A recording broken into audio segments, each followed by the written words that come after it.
ఏంటి భవిష్యత్తులో అవయవ మార్పిడి కోసం వేచి చూడాల్సిన అవసరం ఉండదా? మనకు కావాల్సిన గుండెనో, కిడ్నీనో ఒక యంత్రం ద్వారా ప్రింట్ చేయడం సాధ్యమేనా? 3D ప్రింటర్స్‌తో ప్రాణమున్న అవయవాలను ఎలా తయారు చేస్తున్నారో మీకు తెలుసా? అయితే ఈ ఇంట్రెస్టింగ్ విషయం తెలుసుకోవడానికి ఈ వీడియోని చివరి వరకు చూడండి.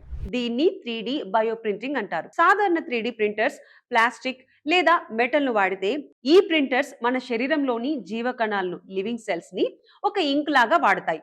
మన స్వంత కణాలతోనే అవయవాలను తయారు చేయడం వల్ల శరీరం ఆ కొత్త అవయవాన్ని తిరస్కరించే ప్రమాదం అస్సలు ఉండదు. ఇప్పటికే శాస్త్రవేత్తలు కృత్రిమ చర్మం, రక్తనాళాలు మరియు చెవి వంటి భాగాలను ప్రింట్ చేయడంలో చాలా విజయం సాధించారు. వచ్చే 10 ఏళ్లలో కేవలం కొన్ని గంటల్లోనే మీకు కావలసిన కిడ్నీనో లేదా కాలేయాన్నో ఆసుపత్రిలోనే ప్రింట్ చేసే టెక్నాలజీ రాబోతుంది.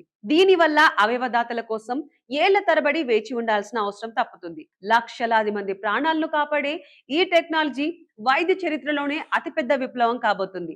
యంత్రాలు తయారు చేసే అవయవాలు మన శరీరంలో ఉంటే మీరు అంగీకరిస్తారా? టెక్నాలజీ మనిషిని అమరుని చేయగలదా? మీ అభిప్రాయాన్ని కమెంట్ చేయండి. ఇలాంటి మరిన్ని ఫ్యూచరిస్టిక్ హెల్త్ అప్డేట్స్ కోసం ఇప్పుడే మా ఛానల్ ని సబ్స్క్రైబ్ చేసుకోండి.